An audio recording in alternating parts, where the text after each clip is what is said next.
Ladies and gentlemen, welcome to the next episode of Vinyl Stallions!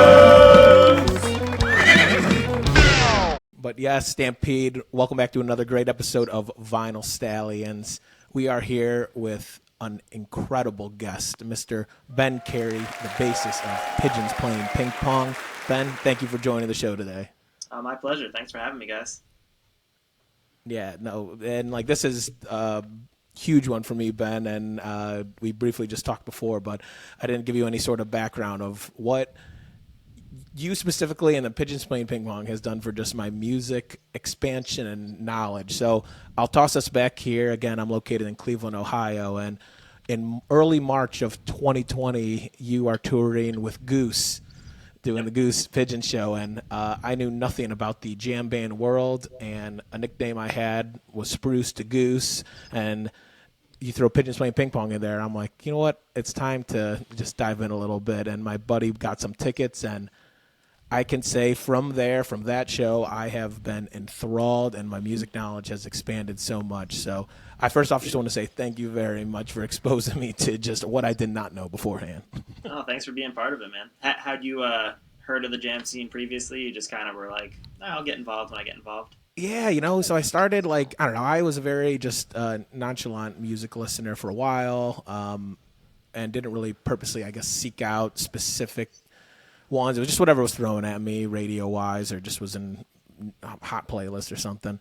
But not really. Didn't know anything about it, honestly, and didn't know what songs could do to, number one, in my mind, in the jam band world, songs are just never completed. Like, they are always ever growing, and to be able to see that in a live sense and to be able to witness that was awesome. And then the light show, and then everything else that goes into it, out of this world, and just I had no idea it existed and was coming through Cleveland, Ohio all this often.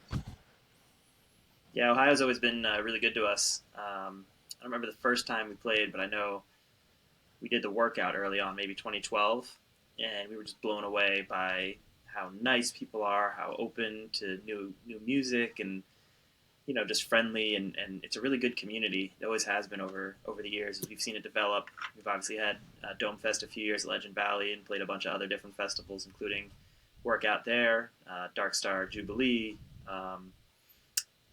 We just have a lot of good memories. It's really puts the fam in family. I'm glad you like it, because we love that.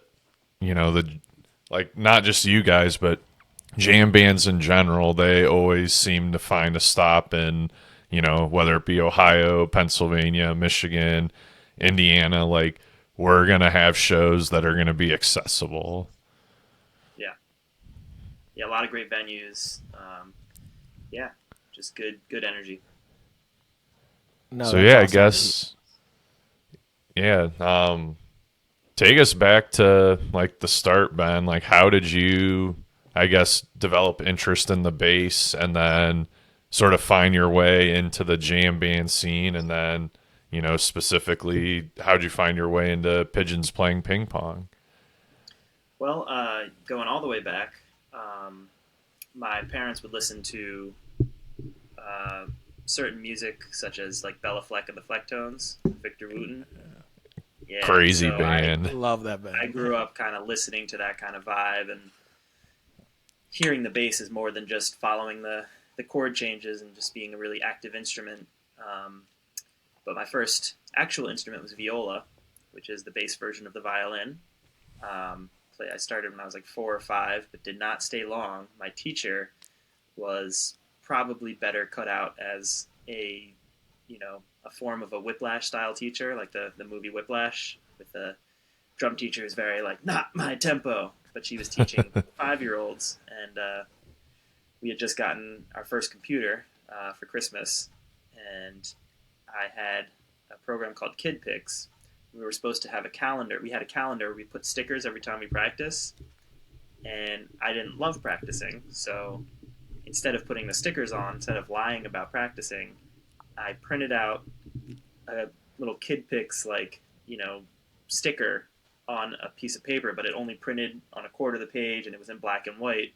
So very obvious that I was trying to manipulate the practice. And looking back on it, if I saw a kid doing that, I'd be like, wow, this is a very creative way to lie about practicing. And maybe if you took that energy and that creativity and worked on practicing, you get more out of this. Instead, she yelled at me in front of the whole class. Oh And I left my. that class crying to my mom. And I said, I don't want to do this anymore. And she's like, well, of course you're not going to do it if you're not feeling it. So that was my first exposure to music. Um, and then when I was about 8, I started taking piano lessons with this amazing piano teacher, Gloria. And she taught me using the Suzuki method, just a very simple left and right hand approach, reading music. I read it enough to learn it. And then I would just play it through. She encouraged feel. She encouraged using the ear. And that's sort of how I connected with music the most. Played for a few years with her. And, I loved it, but I never envisioned it as a career or anything like that. I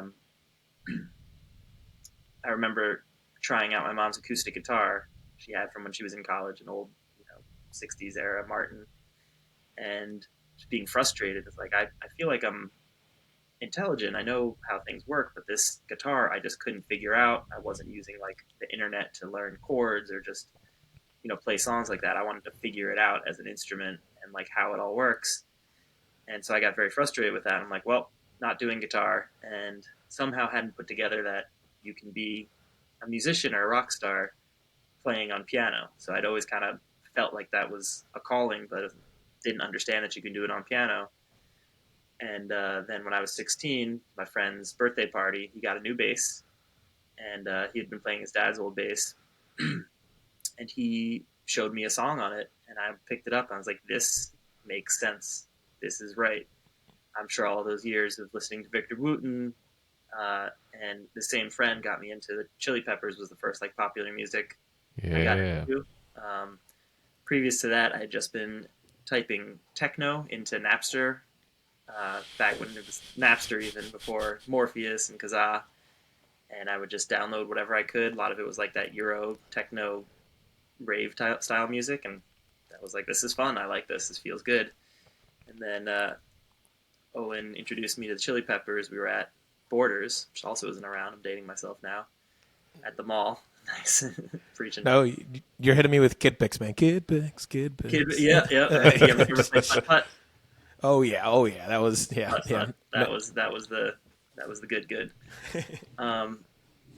And then Prince of Persia on the computer too. When you get to that skeleton, it's terrifying. Oh yes. Oh, you just flashed me back to just those big mammoths of computers that we had. Taking Those all colorful the way back. Macs.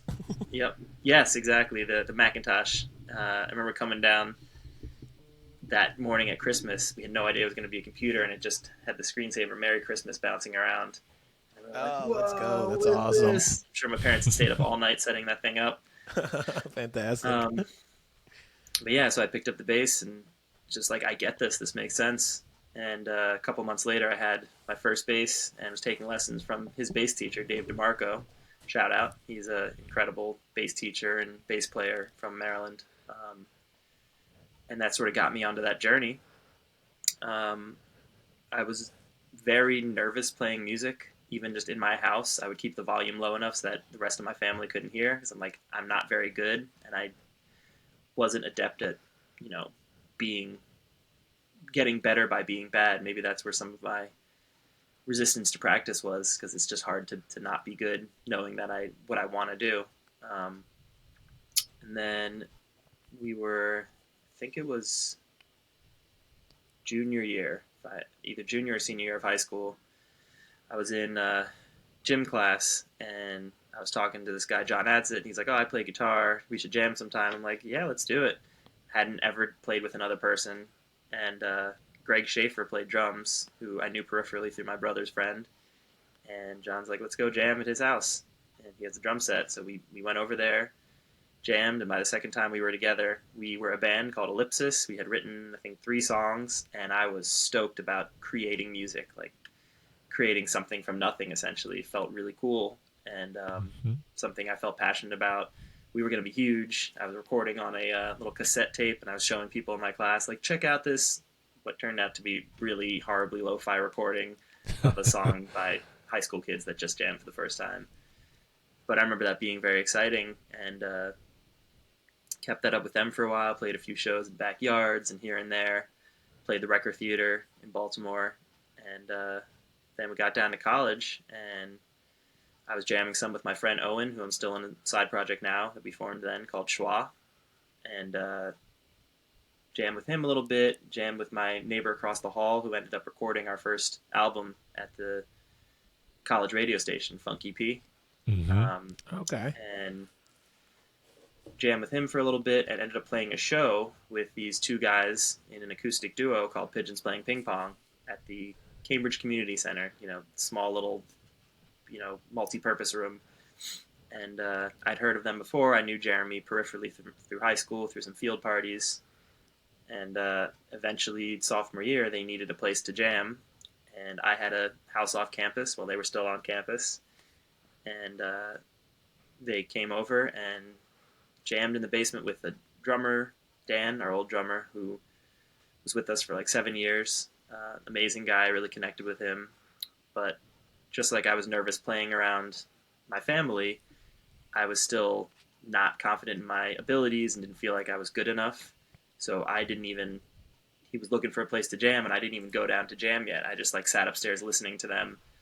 And I was like, do they even have a bassist down there? Jeremy still had his Bassman amp that with the low end, there is a bass kind of tone going through it, coming through the house. So after a break, I kind of like poked my head down. I remember like looking down the steps and being like, hey, is there a bass player down there? And they're like, yeah, come down and jam. And started playing with them there, and was still quiet enough in jamming that when we had to play our first show at Santa Fe Cafe, I wasn't sure if a couple notes I was playing were the actual right notes. So I remember freaking out, like, someone's going to notice. We're finally playing a real stage, and no one noticed or cared, and I figured out the notes eventually. But very cautious, very nervous. There's a video of us playing at the Wrecker, our first show in Baltimore in '08, and I'm standing there like, rocking like Rain Man a little bit, just kind of like just playing the bass, and Greg's all like out there just using microphone, and we ended up somehow wearing the same exact shirt, which I thought was hilarious. That is hilarious. Yeah, and it just kind of grew from there. I was able to be lucky enough to be part of that experience with the other guys, and kept going. We started, I think the next year we went out on a short little tour to a couple colleges, and we just sort of caught the bug. We were all friends after that point, hanging out. I remember sitting on the roof of college house with Greg, just talking about life and things like that, and sharing experiences and going through troubles and trials and tribulations. And we sort of kept that going. All of a sudden we were playing a couple hundred shows a year and just moving forward. And that's how I got my start with Pigeons. That's awesome. So did Greg not play guitar early on? Was he like strictly vocals? He played acoustic guitar. He grew up doing musical theater, which I also was involved in a little bit. My brother went to school for musical theater. I sort of piggybacked with him doing a couple shows at a dinner theater when I was younger. And then I was actually lucky enough to be in Joseph and the Amazing Technicolor Dreamcoat, an incredible musical. If anyone hasn't, check that out for sure. I was one of the kids in the chorus at the Lyric Opera House for a week when they did the local one. It's Debbie Gibson and Patrick Cassidy, who I didn't know before. She was the narrator, but deep connections with that. That also kind of gave me a love of the stage and feeling that experience of connecting with both cast and audience and over music and how magical that can be. But yeah, Greg did musical theater all throughout middle and high school, maybe into elementary school too. And he picked up the guitar about 6 months before college, and he, I think early on in freshman year, was walking through the dorms looking for someone to play guitar with, and met this one guy. They played a little wagon wheel, and I was like, oh, that's fun. And he went a little further down the hall, and Jeremy's on the same floor, and they started playing together. And that the rest is sort of history. They played for a while as an acoustic duo, so Greg would play more of the rhythm chords, and Jeremy would do the soloing, and Jeremy sort of focused on the music, and Greg's connecting with the crowd. So it was a nice dynamic they had going. But there was one song we had called Dutch Master, where Greg would pop out and just hold the mic and just go crazy with the crowd. And I think he also did Billie Jean that way too. But yeah, so he was sort of back and forth, and I think he was still playing acoustic at that time in '08. But yeah, he's developed significantly as a guitarist and as a frontman, lead singer. Very cool. Do you think that the fact that you guys are all just like good friends outside of music, do you think that helps you like with, I guess, creating music and also just like executing it? Because I mean, you guys tour more than most bands. Like you've got to be in like the upper 95 to 99th percentile of like shows per year. Yeah, we play a lot. I would say that at a certain point, with our experience, it's more like a family, like brothers. We were all friends early on, but we're very different. Greg comes from one, Long Island. I come from a little more of introverted extroversion. Jeremy's also kind of like focused on music. I have a different perspective on life, Zen, Buddhist, nowness idea, and just like, what are we here for and what are we doing? And that brings a different perspective. And then Dan was just kind of like, getting it done. He actually ended up leaving the band to pursue his dream of selling real estate and real estate adjacent, an app really that helps other people buy stuff. He was interested in creating a life of freedom and financial kind of openness, and he has done that successfully. Although he's trying to get back into music now because that's why he created the freedom in his life. But he didn't really love touring as well. We connected, the three of us connected over going to festivals and being part of that magical musical experience and just kind of hitting the road. And we had the same love and the same passions, and that's what connects us and connected us. But also our differences really inform how we can create together and how we've learned to have differing opinions on certain things and leave space for the others, but bring it all together in a cohesive kind of dynamic experience. Bless you. Thank you. And it's it's been an experience growing up and now having families. And I still live pretty close to Jeremy. Greg lives close to practice, so we still get together twice a week, almost every week when we're home, which is, in addition to the touring, it's a lot, but that's how we grind out and we keep writing new music. But yeah, it's sort of, I like to say being in a band is sort of like a 4-person marriage of dudes who have a little bit less of an emotional understanding, especially early on. And just like in a marriage, I guess the music is sort of like the sex. If the music is good, things can kind of work out. And we sort of kept that, being sexy with each other, but at the same time, I love that. That's an at the same time unbelievable learning how analogy. to respect each other's spaces and grow and evolve together as humans. So it's a deep connection that has shifted over the years and evolved as we've evolved. That's awesome. That's very well spoken. And again, as someone who sees you on stage, I mean, I feel that you say like leaving space for one another to talk, one another to do things. Like, I don't know, it transcends into music definitely, as a fan, from a fan perspective. But I also keep rolling with your analogy here of the family and keeping things tight, because one thing on Vinyl Stallions that we really like to focus on is the people that help make the music world go around, but don't get the spotlight and aren't necessarily on the stage. So Absolutely. So who else is a part of your crew, and I guess who joined early? What makes Pigeons Playing Ping Pong's live performances so extraordinary, and who are the people behind the scenes that kind of make that go round?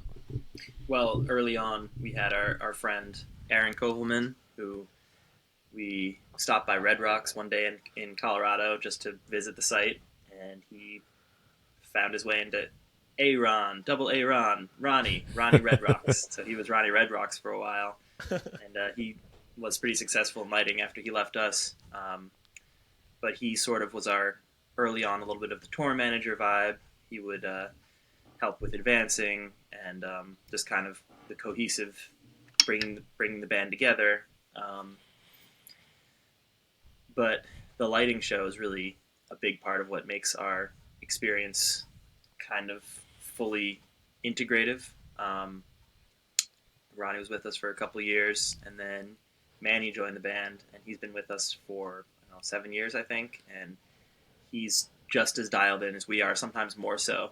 I've noticed he'll hit cues that one of us will miss or all of us will miss sometimes because he's so dialed in. But it really makes the experience of the four of us envelop through the crowd because he's at the front of house next to the soundboard. So there's this kind of triangulation going on with the vibe that rips right through the crowd, and those flashes when there's certain guitar notes played, or we reach up to smash a certain part, he's doing flashes with it. Where he directs the lighting brings the energy around as well. That's a huge part of what makes the live experience special, especially with Pigeons. He's a big fan of. I have a question then in like layman's terms, because again, you see light shows with music as a fan, and there's half of you that are like, okay, are those pre-planned? Like how does it actually come to fruition with it all? Can you dive into a little bit more? So he's actually syncing up with you guys. Is he like basically another member of your practice where he has to know every single kind of like jam you may go into and stuff along those lines? The more you do it together, the more we play together, the more we start feeling each other's vibes. And, when you're really jamming the right way, you're sort of outside yourself. And I'll notice moments where me and Gator will be hitting the same fills out of nowhere. Like you can't predict a doom ba doom ba doom ba bum and then and it just somehow happens that we're tied into the same groove and like inhabiting this space in our sort of upper echelon consciousness. And Manny will be tapped into that too. You'll watch him during drum solos, how he'll follow Gator, what he's doing, and he has his own instrument. He has his console has a small keyboard up top where he has different flashes he can do. He has colors that he can switch the whole thing. He has different chase scenes, and he's kind of feeling it out just as we are. And in jams, he's free to do whatever he wants. In specific songs like Melting Lights, there will be things that we've developed over time, just sort of just like we develop our songs. It's like, okay, here's a flash. I remember early on, melting lights, I'm losing my mind now. Bow! Gator hits the cymbals. And one time I thought to go throw my bass up, and then I told Manny a little while later, it's like, what if he did a strobe there? Or, Greg points out so it looks like the whole thing's flashing. And that's one small example where probably the only one I can think of where I actually was like, hey, try this. Normally he just figures stuff out, just like I'll figure stuff out on bass, or Greg will figure stuff out. He also listens to the lyrics, and what Fade Fast is flashing the spotlight, and Manny will flash the spotlight, and Greg goes into that. Or you'll notice anytime Greg says fire, it gets red for a second, warm. So he's tuned into what's going on, and just feeling the vibe and making the experience. He's a fan as well of the music too, just like we all are, and so he's using his expertise as the best lighting guy in the scene to bring the fan into the experience. And he'll always come up after the show and be like, it was a good show. He's like, oh man, this is a great show, and we're all feeling it too. And it's really cool to connect with him because you can feel how he feels it just like we feel it. And because he's in the crowd, it's a different perspective. We don't hear the music as one full unit coming out of the PA system, so we're only getting what we can monitor. We have originally there was speaker monitors in front of us. Now we have in-ear monitors, and that's a much more limited place to be, and we have to be really listening to certain things for chord changes and jams, and he gets to experience it as a whole unit. And because colors are not musical keys, he doesn't have to link up with us as keys. He can kind of do what he wants. So he has this whole other palette to work with, which brings in, again, a whole nother level of interaction. But he's listening to our front of house sound engineer who's mixing us all at the same time, and he has a unique position too, especially in our band where there's two guitars, a bass, and drums. So there's not keyboards. There's a different soundscape. Greg's used, delay pedals and sweeps to create more of a soundscape. I'll have my octave pedal to bring in some of that thick nature of it as well. And he puts it all together and, EQs things, brings things in and out, just fits it together like a puzzle. Each room is different. So you have where the subs are set up, where the speaker arrays are, how powerful the speaker arrays are. Our new sound guy, he's been with us for, I think, a year now. He explained how if you have an odd number of subs, it actually puts the bass out in a better manner than if you have an even number of subs. So he goes into a room and he's like, oh, sometimes I've seen him actually pull a sub off and move things over so it sounds better.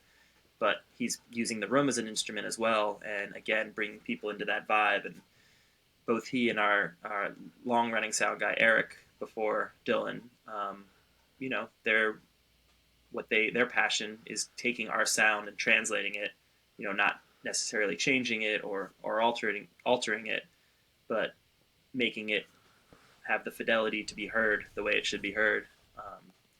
Eric Miller was with us for also, I think, 7 or 8 years, around the same time Gator joined, so maybe 7. And he also did some of the tour managing early on, which is another vital part of the experience. And he was very, very talented, just very even-keeled. He kept he had a very settled vibe and very grounding presence. And he would take our sound and translate it to that level. He was with us when you saw us for the first time in March of 2020. And he was a really big part of our development for all those years. And he would drive the van a lot and, just kind of hold things down. He eventually didn't want to be stuck to the touring schedule of going out just kind of whenever we go out. And he now does shows. I think he just did Grace Potter, so he'll just do small runs here and there, and then he gets to be home more, work in the local area. But we still keep a very good relationship. He came to our Philly shows. He's from Philly, as well as our monitor engineer, who's the guy who runs our stage sound, which is another incredibly difficult job. They're running essentially 4 different mixes at once. The sound guy just runs 1 mix for the front of house, sort of 2 because you have the Nugs soundboard recordings, but essentially it's 1 mix. The sound guy has to run 4 with us all asking adjustments. He's not hearing the mix. He's just kind of guessing what it sounds like based on what it sounds like in his ears and his monitoring speaker.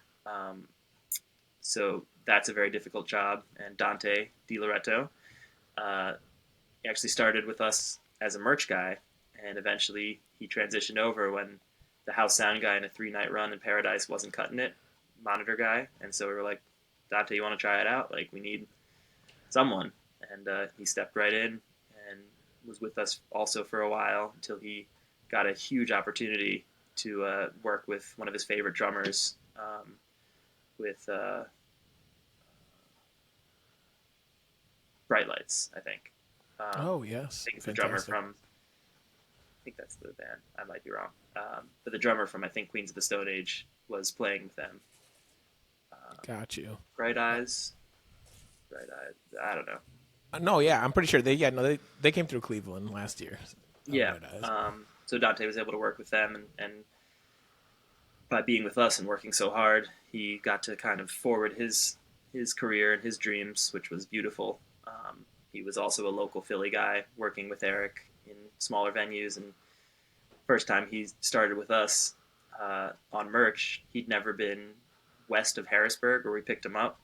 And that time we went all the way out through the West Coast. We had a stop on the way there in Sandpoint, Idaho, and the venue, the Hive in Sandpoint, amazing venue. Surprisingly, Sandpoint had a great music scene. You find those random places as you go around. And we were able to hang out in the green room until the bandwagon we were in at the time was leaving. That the next morning, I think it probably left at 4 or 5, and the guys were hanging out at the bar next door with some of the house guys from the venue, and they were hanging out. Dante sort of tied one on and went pretty hard. And the next morning, I wake up early, and then I hear Eric open up his bunk curtain, and he says, "Wait, what? Wait, you're where? You don't have your shoes, your wallet?" He had somehow gone back in the venue where we had the door code for. I'm assuming he, was using the bathroom or something like that. Who knows? He laid down on the couch. He didn't have his shoes. He didn't have his wallet. And woke up the next morning at 10 a.m., still drunk. And we were halfway to Seattle. Oh. What So a he went- story. His first time west of Harrisburg. This Philly guy. It's like Charlie and It's Always Sunny. That is like Never what gone. I don't want to interrupt you, but that literally was the first thing. Yeah, and never been outside of Philly. They're just Yep, trying to insert. he went for it, and he went to a store and bought flip-flops that were several sizes too small with his credit card number that Eric had sent him, and then he took a taxi to, I think, Spokane, and then maybe an Uber to Seattle, 3 hours away, spent all the money he'd made on tour so far working with us, but made it to Seattle before doors, so he was able to still sell merch. Greg had to set it up for him because he had been doing merch up to that point. Then he was pumping merch that next day. Yeah, right? exactly, slinging it. Yeah, just like shoving it in people's faces. Buy this shirt, sticking stickers on people's back and be like, all right, you owe me money. But since we started calling him Sandy, because Sandpoint, Idaho, so he's still lovingly known as Sandy occasionally. And he got a tattoo of Idaho with Sandpoint marked on it. I think it's on his leg, maybe. Oh, So that's he great. forever has that, that connection, and those are kind of, some of the things that we connect with being on the road.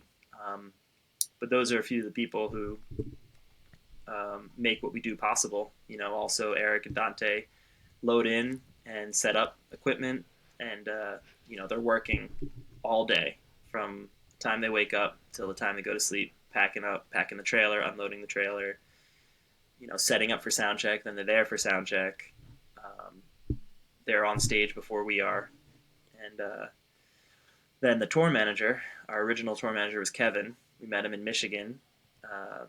He's an amazing dude. He was a promoter at the time, and he hired us to play his show. And there weren't too many people, but every time we came back, we'd get more. And eventually he joined us on the road, really connected with everyone. He and Eric, and eventually Dante and Alex all played golf, so occasionally they'd bring their golf clubs for off days. And he just really held down the fort, connecting with venues and, with fans who, would want to have us sign something or pass a message along, or friends that were trying to come to shows. He would just kind of organize everything. And though he doesn't do anything with the sound or the lights, he makes the ship run smoothly.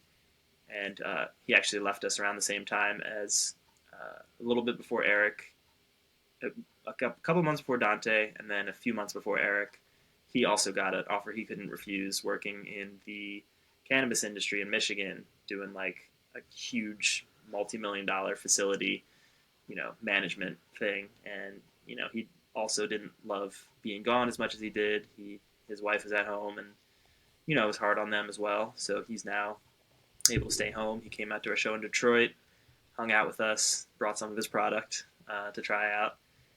And we were fortunate enough to find another tour manager in Brett, who I knew. He actually was booking for my side project Schwa for a little while before the pandemic hit. We had a few shows lined up. Pandemic hit. Never got a show going with him. But we were looking around, and we were able to try him out. And he was sort of learning on the job. He had less production experience, whereas Kevin owned some lights, so he was more involved in setting up lights. And Brett sort of got to learn on the job. He's a very good dude, and everyone who has switched in has a different vibe, but still fulfills the same role. And we're very happy to have him. And he also makes things run smoothly. And then the final crucial element is the manager of our touring Etsy store, our merch guy. who has been a merch girl recently, Ada, who's an amazing woman who is the best merch person that we've had. And she's also working all day, just up in the front, setting things up, interacting with the fans. I think we were in Richmond and it was colder out, and she's in the front area right by the door. So she had to wear 2 pairs of socks and a coat, and she's just standing in the basically the cold, half in, half out all day. But a significant part of the band's income is through merch, so we really appreciate it when people support our merch, and she's a big part of making that happen and helping us support our families and support the whole touring operation, which is there's a lot of overhead going into it. Absolutely. And let us repeat that one more time, ladies and gentlemen. Merch directly supports the artist. Yeah. Especially vinyl. Yeah. Let's go. We're excited about our next album coming out in April.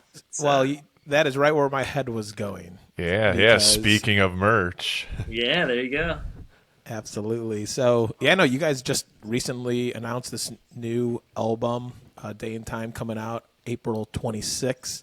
You right. released a couple tracks already that have been killer, but we can't help but notice as fans that this is one of the first ones that doesn't follow the P format to start. Dive in a little bit more. I mean, there was, I guess I'll say one quote that I just love on your website that Jeremy said is talking about the album, saying this album is the most cohesive group of songs we've ever had in the studio.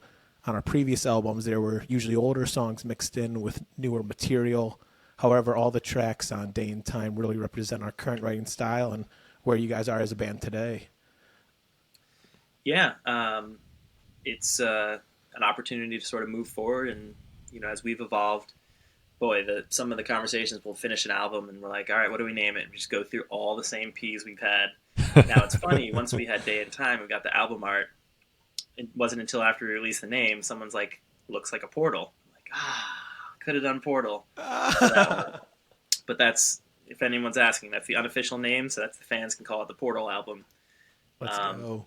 But we were ready, with our last album, Perspective, there were a few different options that were a little more, kind of our old vibe and more fun and funky. But we settled on Perspective because the pandemic had given us a new perspective on things, and sort of showed our growth. And it's easy to fall into sort of being pigeonholed, I guess, into what works and what people like. But that's not what it's about. It's about doing what you love and following kind of your heart and trusting that people will pick up on that.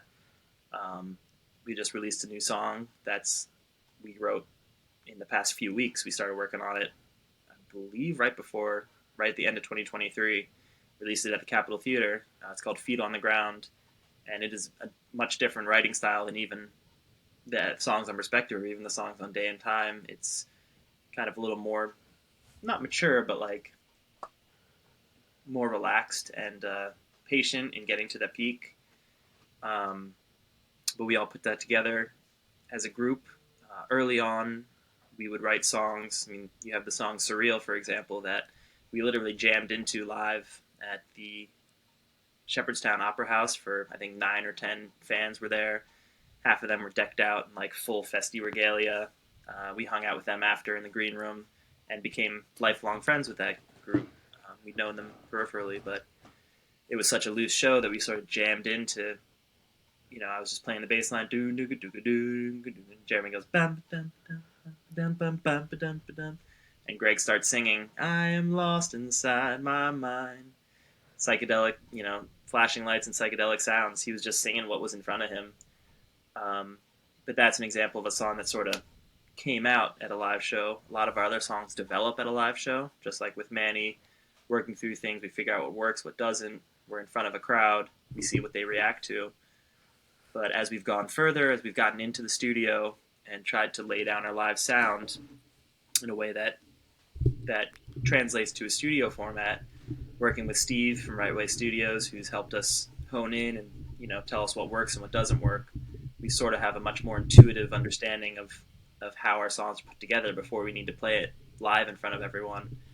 And we that shows in perspective, and shows even more in day and time, where we're starting, we play 200 shows a year, so we figure out the instrument that is a live show, and we're now figuring out the instrument that is a studio album, and how to approach that, how we need to come in mentally, how we need to track things, how we need to prepare ahead of time. um, and then now writing a song, I used to kind of be more loose and play it different ways. And then I'd get into the studio and like, okay, now I'm going to figure out which way I like the best. Nowadays, I'll write it as if I'm in the studio so I can hone in, because I feel more confident knowing what works and what doesn't, what I like and what keeps it that organic feel while still locking into a part. And yeah, that really shows in this album. And there's another song on the album, Overtime, that, similar to Surreal, we were just jamming in practice, and it came out almost fully formed with the lyrics, the chord changes, even the bass solo. It all just kind of happened, and you know, have that original chording to go back to. And it's cool how similar it is, because we were already there. And then there's a couple other songs that were put together as a skeleton form and then fleshed out as a group.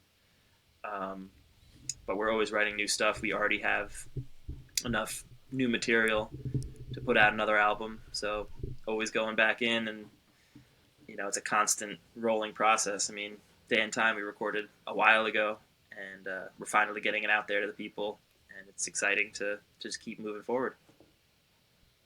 That's incredible.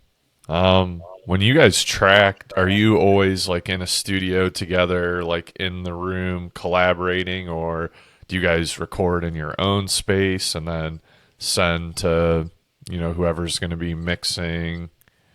Or I guess, yeah, what's your process?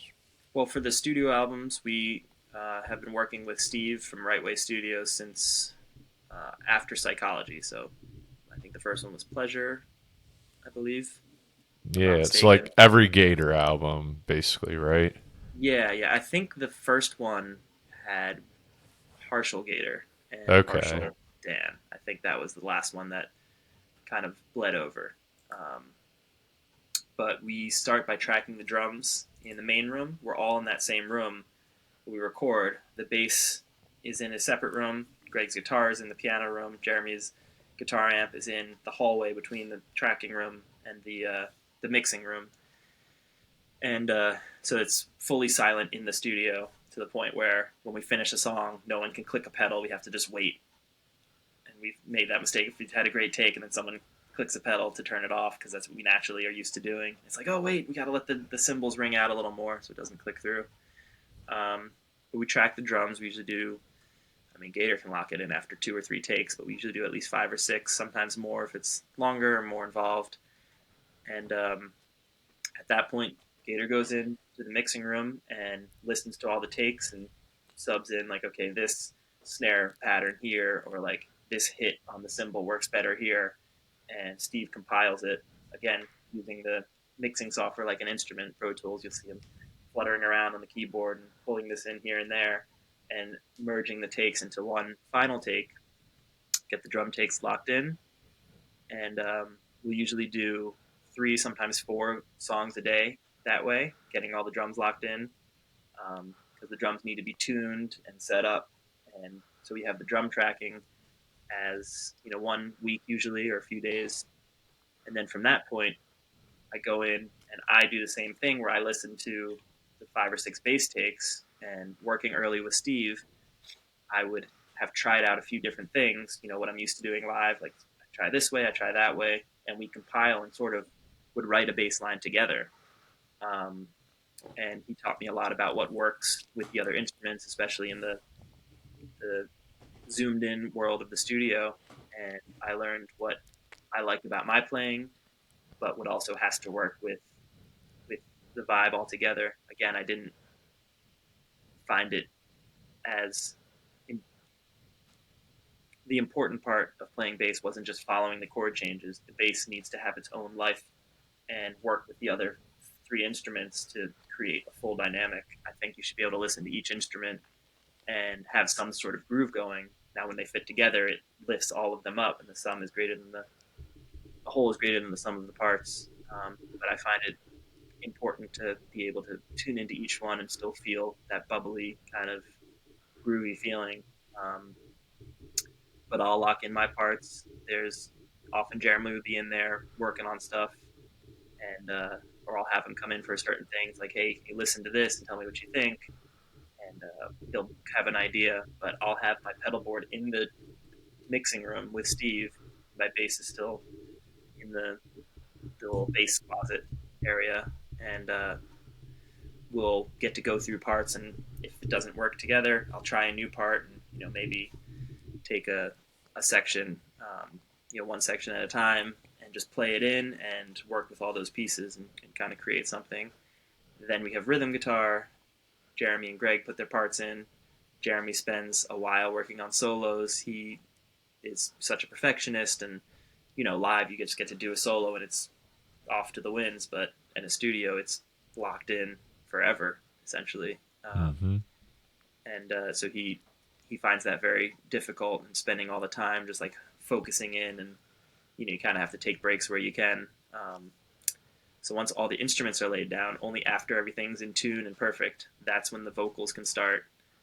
And Greg has a crazy process he learned over the years. He can't eat cheese for a week or two before. Obviously, when he was still partaking in any inhalation practices that weren't just oxygen, he had to cease those as well. Yeah, it's a form of breathing exercise that's assisted. That's right. That neither he nor I engage in. We're both into the Wim Hof style breathing and just breathing exercises as well. I need to lock into that more, but it's a great way to connect. But he goes in and he can do a few. He has to have a couple days between vocal takes because his voice will get tired out by that point. And again, it's very specific. But so once we do all that, we have the tracking done, and then we go back and forth for can be a couple months, listening to the songs, making edits. Saying, "Oh, I remember in this part, this isn't exactly what I meant. Can you go back and listen to?" Or sometimes even come into the studio to do extra overdubs or listen to certain parts as a group, and we'll make adjustments in the mixing. It's like, okay, it sounds like the percussion we added could be a little louder here and maybe have a different pattern here. The guitar solo needs to be louder here. The bass needs to cut through here. And we'll send those notes to Steve. We eventually settled on using a Google Docs. We each have our own color. I have orange. Greg is green, obviously. Gator's blue and Jeremy's red. And we'll have the songs, and we'll make notes below, and then we'll comment on each other's notes if we agree, if we disagree, and we have this full thing, and then we'll sum it up at the end for what we send to Steve, and he works with those notes, and we'll have, it's called reference tracks, so we have ref 1, ref 2, we get up to ref 7, ref 8, going back and forth with these notes to get everything just right, and once you get all of that place, you send it off to get mastered, and you do the same thing where you listen to the masters and make sure it sounds good, but it is a months-long process, at which point you have to finish the whole thing. What we do is about 6 months before it's released, everything has to be done. And so it's a long process. We put a lot of energy, a lot of attention, a lot of thought into every little thing you hear. And, I believe it's reflected in what you're getting. Is there ever a lot of, I guess, like, deadline pressure just because like you guys tour so often, so I imagine your time to like actually get it all done is somewhat limited? Yeah, we've had to work on the road, after shows, sitting on the tour bus and going over certain parts. I'd go for a bike ride or a walk, listening to the recordings on the road or at home, and then making notes in my phone to translate later to the doc. And it's a lot of, you have to really be passionate about it. And I've learned the studio stuff. It's really exciting. Just like I said early on, I'd be showing people this tape recorded aspect of this jam that we did in 11th grade, and so excited about it.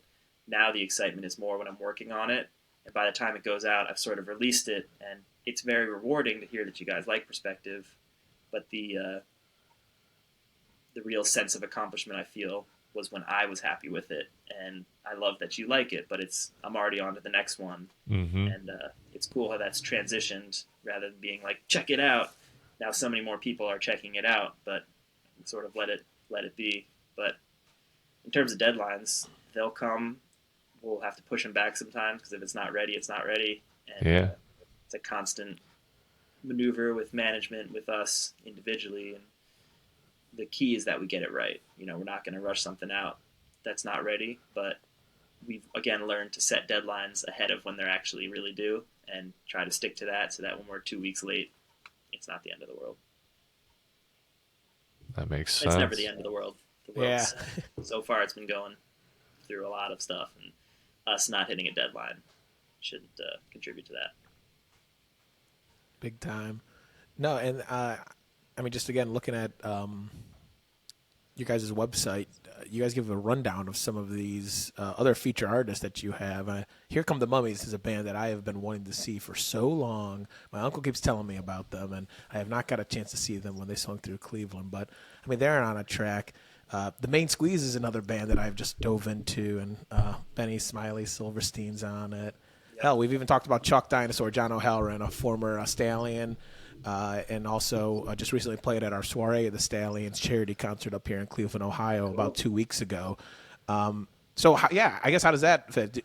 Like, when do you guys decide, hey, we're going to have someone else on this track, and how do you decide who it's going to be? Well, we work with Steve on that.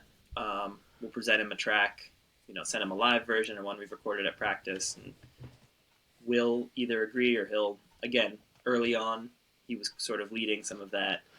But as we go on, we sort of know which songs in the studio might need a little more, or not need, but be served by a little more of a aspect, like keys or percussion. And for percussion, Steve actually does the tambourine. He just does a couple shakes, and then we just spread it out through the whole thing. So he's our tambourine player. But we've also had a session percussion guy come in and just lay some ideas down. And then again, we listen through and we're like, we like this part, we don't like this part. We know songs that would go well with horns, being a funk band. For King Kong and for Elefante, the Mummies gave us a lot of different options, and we honed in, again, doing the same thing. We'd listen to all these different takes. We'd listen to parts, be like, okay, maybe cut out these two horn notes here and add these two in. So instead of writing out parts for them or having them write out the parts as you hear on the album, they'll write out ideas, play them together, and then we create the horn line out of that, sort of focusing it in with the four of our ears, and Steve's as well. And then for keys, again, we know when there's a good soundscape opportunity for on a studio, and we've in the past had a friend who was a session keyboardist play like on Burning Up My Time. Same thing. We actually tuned in to the recording. There's a listen app that we can use. So from home, we were listening in to it and then commenting to Steve like, "Hey, can you try this out or try that out with him?" Just kind of locking that in together. And then when we did Indigo with Zach from ALO, that was a really cool process because we got to talk with him and kind of hang out and then do the same thing. We were actually in studio for that one, listening back and just seeing what would work and what wouldn't. And then on the new album, we have 3 different keyboardists. We had AC from Talk. Yeah, we saw them last January when you toured with them. Yeah, they're phenomenal. AC sits in so nice. Yeah, he played with us at Dome Fest last year, and we loved the song he played with us, Beneath the Surface. So we're like, well, let's have him on the album. So that was one way to do it. We just played with him live, and we're like, this is so cool. We're doing that. Like, hey, can you play the piano parts here? Can you do this melody? To add this whole new vibe. And then with Smiley, we just gave him the song and said, hey, give us some options. And his was pretty close to how it ended up. We just sort of let him do his thing. Yeah, it just sort of, we get a feel for what would work and reach out to, Jason Hahn from String Cheese from Move Like That. And it just adds this whole cool vibe. And it's really a collaborative process, just like we like to do live. We invite guests all the time, opening band, friends that are in the area. just make it a collaborative experience, because that's what music is. It's collaboration. It's the four of us collaborating, the five of us, the six of us, and bringing new people to the fold adds a new energy. You got to throw it at the wall. That is how I always That's right. will approach my music and anyone I work with. Yeah, I'm excited for Yeah. for the one we did with Chalk Dinosaur with John to come out. That he added a lot of depth to that song. And an incredible talent. I'm pumped for this. And then I guess one more thing we'll touch on the album is just I see you guys say that all four members are or have inspired solos on the same track for the first time. Yeah, same album, different tracks. Or yes, same record. But nonetheless, do you have any hint or anything? The one that you dove into? Yeah, it's Overtime, which I was talking about. Which, if you listen to some live takes, I have a section where I do a bass solo. On the album, it's shorter, so I had to really hone in and figure out what I want to do and how I want it to build up. You know, how I wanted the parts to go together. If it's more melodic or more rhythmic, it's really such a small, focused area that I haven't had many, a bunch of different songs to try out different guitar solo techniques or different vibes. So it was really focused in, and it was an awesome experience to have. I can see why it's frustrating having Jeremy to do all those solos and try different things out. But I found the whole process very rewarding. That's awesome. Now I'm pumped for this thing. Again, coming out in April, everybody. Make sure you check that out once it drops. I got a quick question, Ben, that I just that I love, and I want to know how you guys decide. Is basically your ideas of implementing covers into your sets, and then going so far as having complete themes for your Halloween. I was able to go to the Daft Side of the Moon down in Columbus, and literally out of body experience. Like, couldn't believe some of the takes you've done, mashing up those songs. Like, where does that how do you guys decide? Hey, we're gonna be covering this tonight, or throw it at the wall? Well, first and foremost, we have always found it important to not just play a song the way it sounds. That's been done. You have cover bands that replicate it. That's awesome. Mm-hmm. It's great to see a song you love live, but we like to pidgify each of the songs we do. So we've learned over the years what works and what doesn't. We'll try songs that we'll never play live. It's like, this just doesn't have the energy or the vibe we're looking for, or the parts aren't working together. If there's too many keyboard parts that we can't replicate, it's not going to hit. But we early on started doing these musical mashups, and it's a fun experience to try to see what will work together. Some of it ends up working out with the name comes together before the choice. Like Stop Making Cake was a fun one. I think we had the idea to put those two together before we came out with put the music together. But bands we love, bands we look up to, and deep enough catalogs that we can try a bunch of different songs. And if we're got to do 4 from each band, 8, 10 or 12 songs total, 6 from each band, whatever it is, we try out a few more than that and do some early takes of it to see what would work. But yeah, just trying them out. The themes really help us hone in on things. I remember the halftime show ones where we did only songs that were used in Super Bowl halftime, and we did a stream at Brooklyn Bowl in 2021 for New Year's Eve, or not New Year's Eve, for the Super Bowl it was. And we got to dig into like Purple Rain, and that's where Blinding Lights Bye Bye Bye came from. And yeah, just using that as an opportunity to explore different things. And yeah, it's just built up over time. All the practices we do, sound checks, we'll be like, oh, this is remember we do a version of Daddy Wasn't There, which we actually do closer to the way it is. But that was a joke. We were somewhere West Coast, and Greg and Gator, I think, just started playing it and singing it. Daddy wasn't there. We played it that night. Oh, that's awesome. So we just kind of put that together and just swung it in. Like, oh, this could work in Poseidon. And now it's part of the repertoire. We did, It's awesome. I Yeah. believe, Umbilical Moonrise. We were deeply affected with the passing of Chuck from Lotus, and we knew we wanted to bring energy to the band and show our love for them.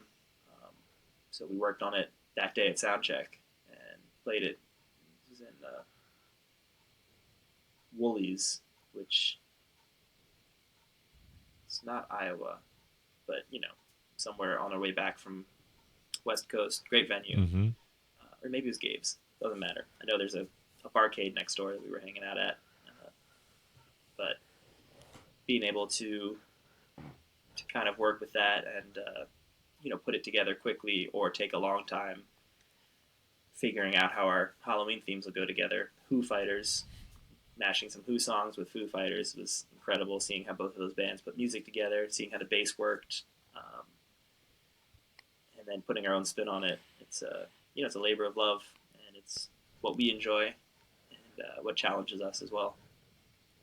Well, that's great. I mean, as an audience, it is something we look forward to definitely every time we see you all, and it has exposed a lot of people to songs because then they're like, that's not a Pigeon song. Like, let me go look, and then they go and dive into that artist, and it's obviously artists like you said you love, so it's full Yeah, we circle with that. started out in bars in college, and before people know your songs, they're just kind of like, all right, whatever. And then you play a song everyone loves, they sing along, brings them into the fold. So we used Yeah. to play more, Down with Antelope, Down with Purple Haze, was Down with Disease with Purple Haze, or Down with Disease with Run Like an Antelope.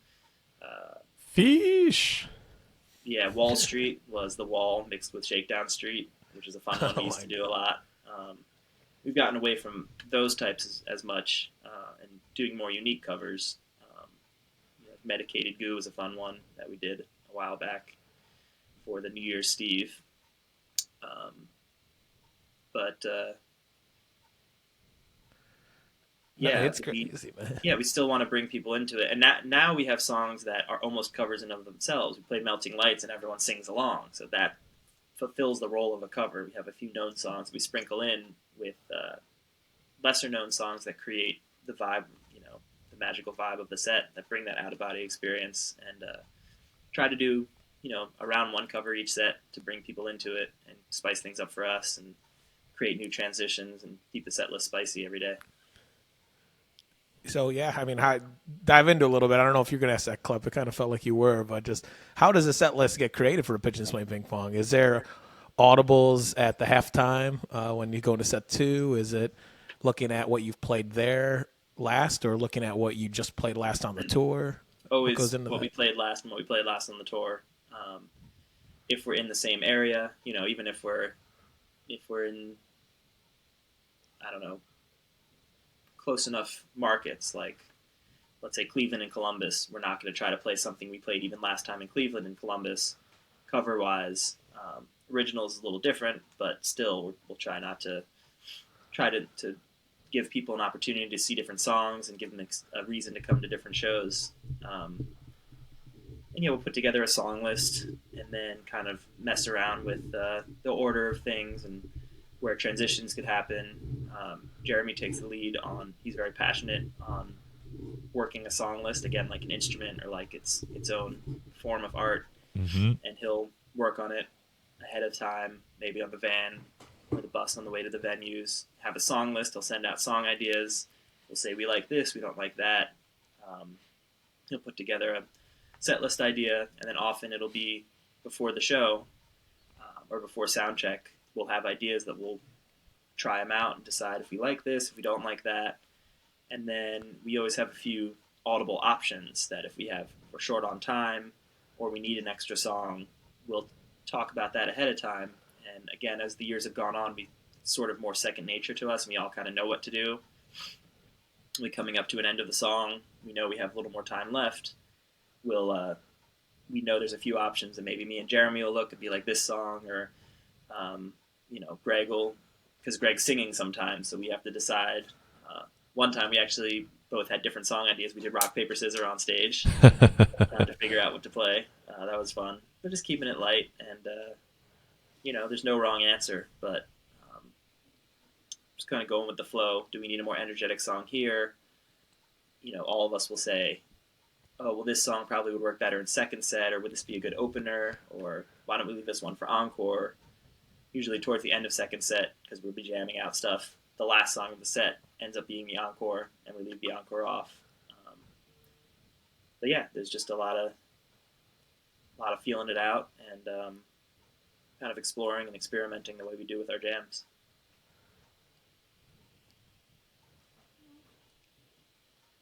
No, that's awesome. I appreciate you diving into that. Yeah. Hey, Clep, what you got back there in records? You got any favorite ones besides ours? Let's see. There's a lot of like Chicago, Allman Brothers Band, Dave Matthews Band, Jamiroquai, Fish. I listen to like all sorts of music. Miles Davis. There's really no genre that's off limits for me. So Spruce told us how he got into the jam music. How did you find your way into this whole crazy world of ours?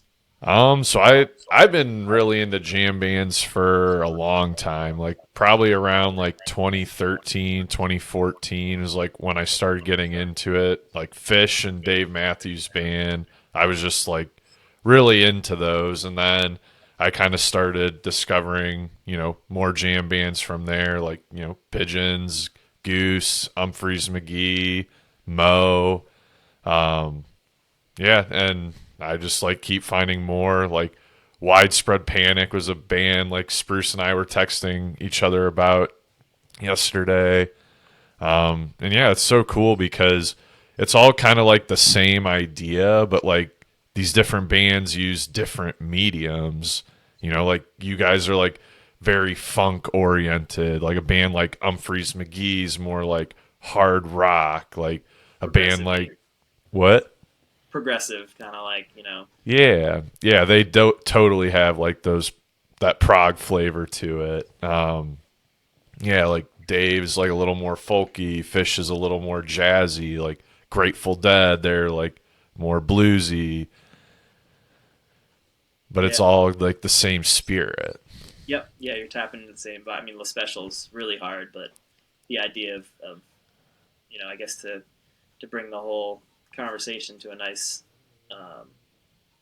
rounded nature. I personally look at music as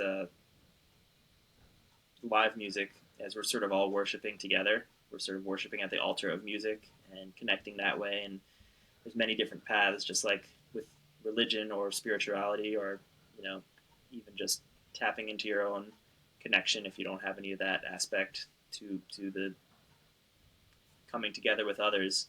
There's different spokes of a wheel reaching in to the center, and the center's how the wheel turns, but all the different approaches sort of create the wheel itself.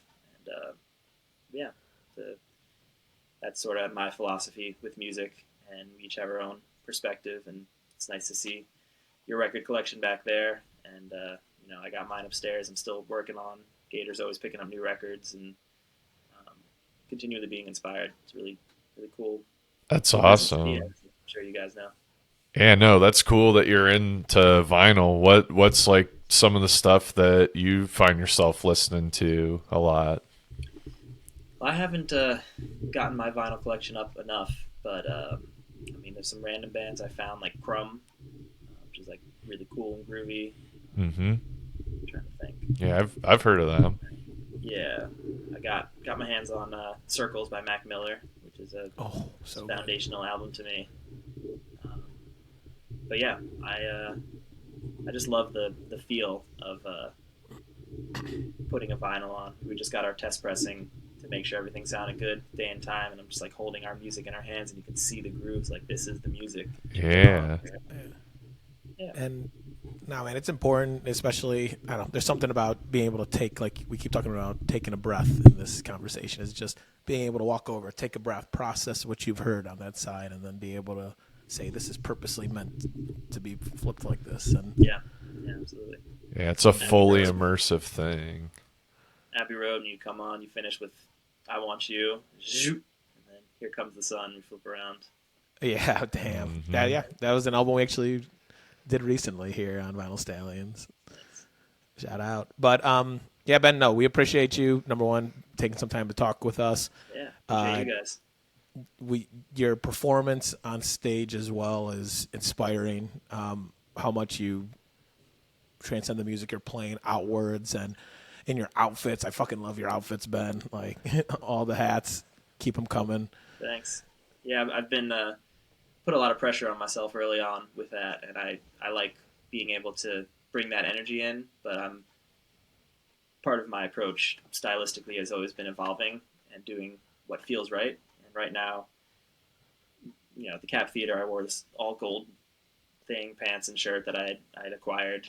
And when we had our videographer, our good friend Dave Peck, come on the road in fall, I found it important to bring those energies in because of the YouTube videos. But I've gone through some, feeling vibes in my life. Life happens, and the way you experience it is always changing. So I've been able to release a little bit of the pressure on myself and just kind of go what's more natural. Or sometimes there's a tour where I just did flannels and regular shirts, and everything worked out, and it was able to focus on the music more, and it was nice. But it's always fun to have that expression as well. So I appreciate that you appreciate it. Absolutely, man. No, it's inspiring. So, again, thank you. I will say we always do an encore here on Vinyl Stallions, and this is the only consistent that we have throughout each interview we do with our guests. And we ask a simple question. It may not come off as simple, and if you have multiple experiences that you want to share, feel free. But, Ben, what is your most memorable concert experience? And this could be attending, playing. This could be a wow moment or a what the fuck did I just see moment. And again, feel free to name any that come to your head or just one. Yeah, there's a duo. My first outdoor and my first indoor Fish concert. The moment at Burgettstown, Pittsburgh. Star Lake. We were there last year when they went through. Yep. Yeah, it was. This was many moons ago. I think it was like 2009, I believe. Okay. I think so, because I remember my indoor Fish show was the night before my birthday in 2009 at MSG. So it must have been the summer of 2009. And Trey hit this peak note. The whole band had lifted up. And it must have been, I was on the lawn, it must have been the way everyone lifted up at the same time. And the heat of the bodies, wind just swept through the crowd and lifted us all up. And it was this moment of pure transcendence, out of body. And that is almost exactly why I utilize, I try to replicate that magical moment with the fan in my hair, turning it on and off with a different pedal so that at the peak moments I can lift everything up and bring that energy in. And then the first indoor Fish show, I all of a sudden got it. It was vibe cultivation. That's what the band's doing. They're cultivating the vibe together. And that informed what we do and brought it all together. So those two yin-yang experiences were a big part of what informed my live concert experience. Awesome. Appreciate you diving in. Club has exposed me to Fish as of recent last year, and I am full throttled into all them albums. So yeah, they're hitting it harder than ever. It's pretty amazing. It really is. Yeah, they really are. Well, again, Ben, Thanks, thank you very much. Appreciate you, and congrats as well on. I know you just had a newborn as well, somewhat recently. So, congrats on the family life as well. And yeah, we look forward. I know you guys are picking right back up here. I think on Valentine's Day, heading down to Florida, Georgia area. So leaving on Tuesday. Oh wow! Wow, man. You guys are troopers. We appreciate everything you do for just the music community and just being able to chop it up with a couple of jabronis in Ohio. Yeah, thank you guys. I appreciate it, and keep on doing what you're doing. It's vital to the health of the scene. So thank you. Well, thank you. Absolutely. Yeah, we appreciate that. We'll catch you out there sometime. Yeah. Oh, go ahead. Yeah, come say what's up at the next show you're at. Will do. Yeah, we absolutely will. Stay in touch, my friend. Yeah. Again, everybody, Ben Carrey, bassist, Pigeons Playing Ping Pong. New album coming out in April. Flock on, ladies and gentlemen. But besides that, my name is Spruce. I'm Clap. Okay. And this has been another episode of Vinyl Stallions.